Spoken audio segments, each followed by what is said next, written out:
नमस्कार। दोस्तों, क्या आपने कभी सोचा है कि जापान के लोग इतना डिसिप्लिन और शार्प माइंडेड क्यों होते? क्यों वहाँ के लोग अपने जीवन के आखिरी पड़ाव तक भी उनकी क्लियर माइंड और गहरा फोकस और स्ट्रांग मेमोरी बने रहते हैं? आखिर क्या वजह है जो उनकी मेमोरी, उनका दिमाग उम्र के साथ में कमजोर नहीं बल्कि और स्ट्रांग होता जाता है?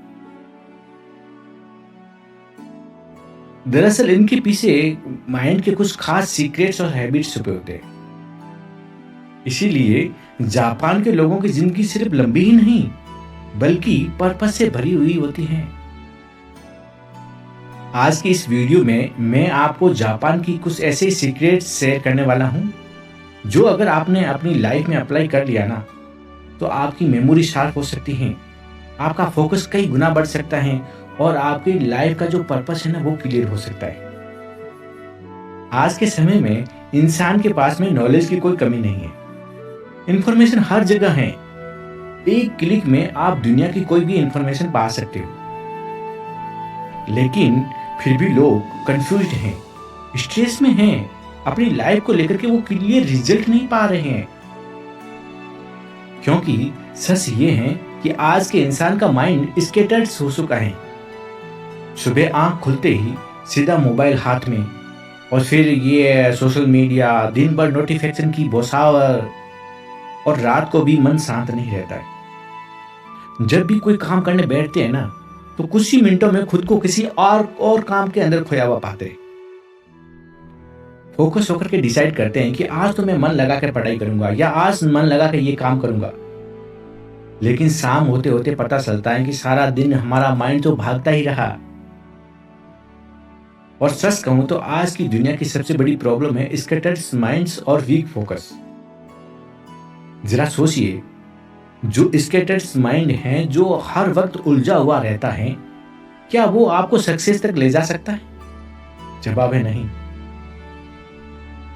क्योंकि असली ताकत मेहनत से पहले होती है और वो होता है आपका शार्प माइंड। दोस्तों, क्लियरिटी और फोकस के बिना सक्सेस एक सपना है। दोस्तों, शार्प माइंड ही आपको तेज सोचने की शक्ति देता है, आपको कोई भी डिसीजन लेने की ताकत देता है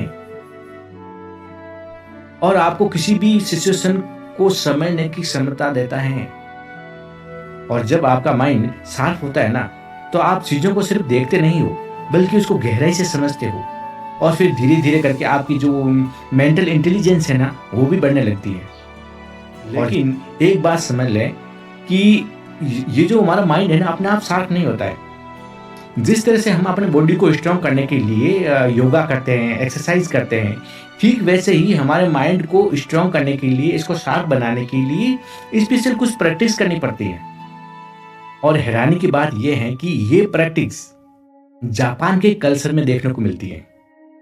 वहां के हर घर में हर मनुष्य इस प्रैक्टिस को डेली अपनाता है और इस टेक्निक को जापान के अंदर शिनरिन योगो कहा जाता है।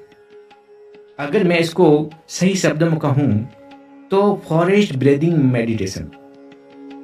बस आपको 10-15 मिनट निकालने हैं और आपको प्रकृति के नजदीक में जाना है। आपके घर के आसपास कोई बगीचा हो, कोई पार्क हो या कहीं पेड़ हो तो वहां चले जाइए। ये जो टेक्निक है बहुत ही सिंपल और सरल है, इसे कोई भी कर सकता है।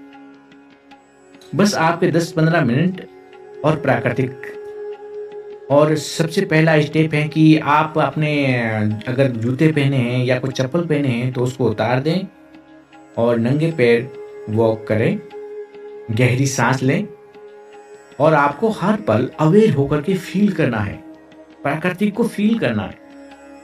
धरती की ठंडक, पेड़ों की हरियाली, इन सबको ऑब्जर्व करना है। जब हम कॉन्शियसली होकर के इन चीजों को ऑब्जर्व करते हैं ना तो हमारे आंख, कान, नाक, त्वचा यानी कि हमारी 500 इंद्रियां बैलेंस होती हैं। जब हम प्रकृति को सच में महसूस करते हैं ना तो हमारा मन स्वतः ही शांत होने लगता है, अपने आप शांत होने लगता है और हमारा दिमाग का फोकस बढ़ता है, हमारी मेमोरी शार्प होती है। क्योंकि दोस्तों उस टाइम में हमारा मन भटक नहीं रहा होता है, हमारा मन पूरी तरह से प्रेजेंट मोमेंट में यानी कि वर्तमान में होता है। और सच कहूं ना तो इस प्रकृति के पास में हर समस्या की दवा है। लेकिन बड़ी अफसोस की बात है कि हम खुद ने इस प्रकृति से रिश्ता तोड़ दिया है। रोज 10 या 15 मिनट निकालें, प्रकृति के नजदीक में जाइए, गहरी सांस लीजिए, नंगे पैर चलिए और आप खुद महसूस करेंगे कि हमारा मन शांत हो रहा है, हमारा दिमाग तेज हो रहा है और हमारे जीवन में एक नई ऊर्जा आ रही है। और दोस्तों, जब 500 इंद्रियां बैलेंस होती है ना, तो मन स्थिर होने लगता है। और यही बात भगवत गीता के अंदर कृष्ण भगवान ने कही है कि हे अर्जुन, जिस तरह से कछुआ समस्या आने पर, मुसीबत आने पर अपने अंगों को समेट लेता है, उसी तरह अगर इंसान अपने 500 इंद्रियों को बस में कर लेना तो वो हर मुसीबत से जीत सकता है। और दोस्तों, 500 इंद्रियों को बस में करने का मतलब ये नहीं है कि हम अपने इंद्रियों को दबाएं या इंद्रियों के साथ फाइट करें। नहीं, हम अगर जितनी दबाने की कोशिश करेंगे ना, वो हम इतना ही उग्र होगी। इसलिए ना तो हमें अपने इंद्रियों के साथ में लड़ना है और ना ही हमें उसके साथ में उसको दबाना है। पूरे अवेकनिंग में साथ में उसे ऑब्जर्व करना है। और प्राकृतिक से अच्छी जगह कोई नहीं हो सकती है। ये सबसे बेस्ट तरीका है, आप खुद अपना कर देखिए। मैं यकीन के साथ में कहता हूं कि आपको फर्स्ट डे ही आपका मन शांत होने लगेगा और धीरे धीरे करके आपका कंसंट्रेशन बढ़ेगा, मेमोरी शार्प होगी और आपका मन शांत होगा। और जब इंसान का मन शांत होता है ना, तो इंसान अपने असली शक्ति को पहचानता है। तो दोस्तों, आज से ही शुरू करें। Thank you.